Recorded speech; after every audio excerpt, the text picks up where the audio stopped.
Safer is a set of rules trying to get people in and out of hospital as efficiently and safely as possible.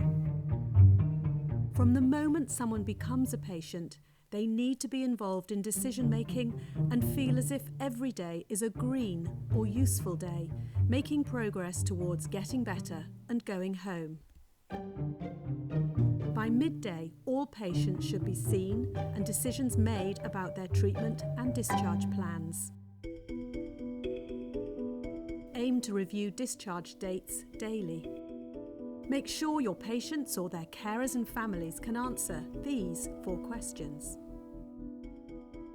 And make sure your team can too. Does your patient need to be on the ward or somewhere else?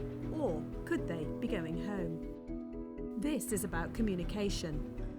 Ward teams talking to assessment units about getting the right patients to the right specialist wards for the right care, making sure that those being discharged leave on time.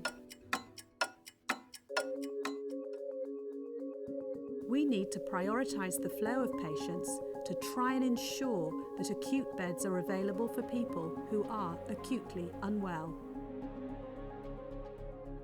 Can you discharge patients first thing in the morning so they're home for lunch?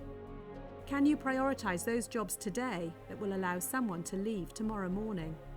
Medication, discharge letters, transport. Keep talking to community teams and services about support that might be needed for someone to return home.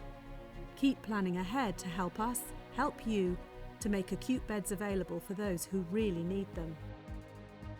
Patients need to recover their health along with their ability to manage independently.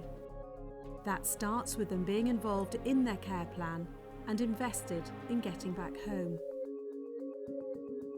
We know that this can be particularly hard with frailer patients, hence the need to engage early on with community services and review progress daily so that the right kind of support is in place in good time.